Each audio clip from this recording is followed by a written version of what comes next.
Australia, the land down under. And what I mean by down under is 9,700 miles down under.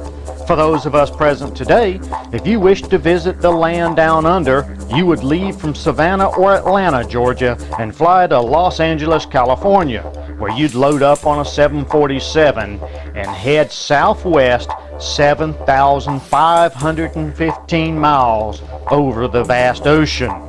If you're lucky and hit all your connections, you'll arrive in Sydney, Australia some 24 hours later. The flight from LA to Sydney alone is a grueling 14.5-hour non-stop flight. On my first 2 trips to Australia, another 7 to 8 hours was required to drive westward into what commonly is referred to as the Outback. Add a side trip to the tropics, another 8 hours of driving back to Sydney, 3-hour flight time to Cairns, and load up in some land cruisers and drive another 6 hours into the uninhabited lands within Lakefield National Park. In July of this year, we stretched our travels and patience to the limit when we flew into Darwin, Australia, and drove all night long to our campsite just east of the Aboriginal town of Mataranka. Total travel time a grueling 40 hours, 25 of which were spent in the air. What drives one to tackle such journeys? A different land and stunning scenery and unusual wildlife found nowhere else on Earth. 2 of our expeditions took us westward into the outback areas of Australia near the towns of Narrabri, Colarembri, and finally the Macquarie Marshes west of Coonamble. There is nothing that compares to traveling to a foreign country as a guest of some of its citizens, living, traveling, and eating as they do. During both of our trips west of Sydney, we slept in sheep shearers' quarters and ate our meals right off the barbie, where the food, beer, and company was as good as it gets. Definitely improvement. Not a chance. Show him the ball on your hat. I haven't seen that. Ball on my hat? Yeah. Go on now, is it? Yeah. I don't know, he's You got your finger in the road there, that's it. big little ball. That's to remind me what I'm looking at. From walking through the scrub and I'm having trouble, you know. I just That's his identification. When you solve that, let me know. The main purpose of the expeditions was to gather video footage of the Aussies as they hunted the wild pigs that roamed the great island continent. The time also allows plenty of opportunity to capture some of the most beautiful sunrises and sunsets I've had the pleasure of witnessing. And oh, the wildlife! It was everywhere.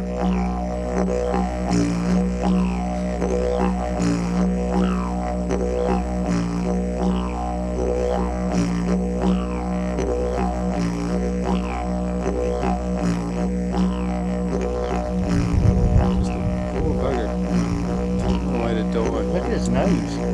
Yeah, that's the... Kind of sticks up.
They're not very big.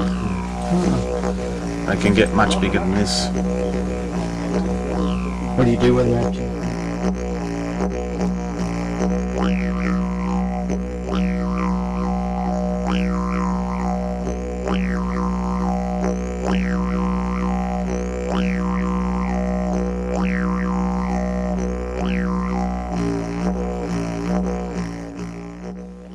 You know, sometimes one can actually find beauty in a simple shot of a hunter walking in the woods.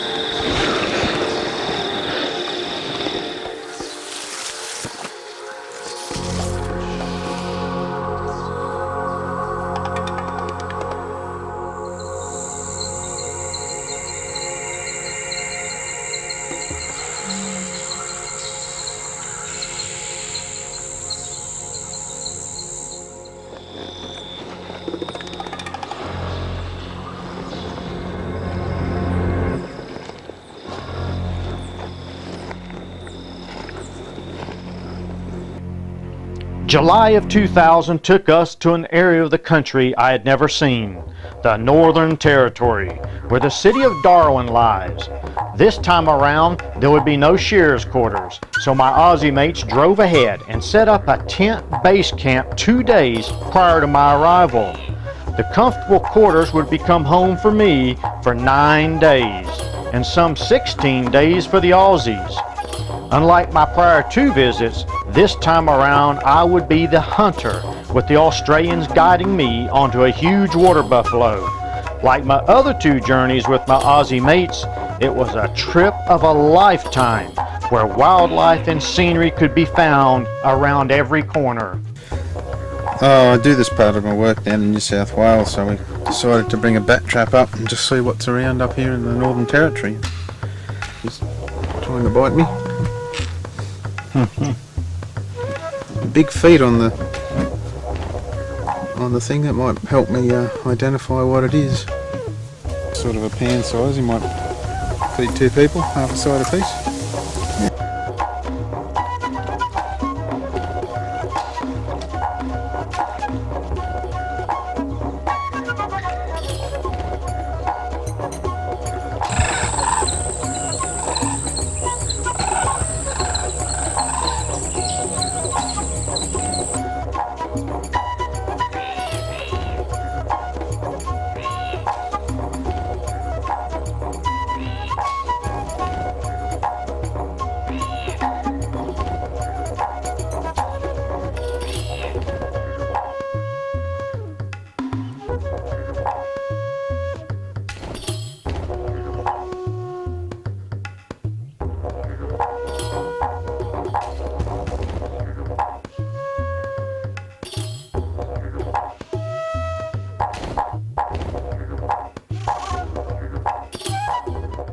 One should not venture to Australia without visiting the wet tropics and the Great Barrier Reef.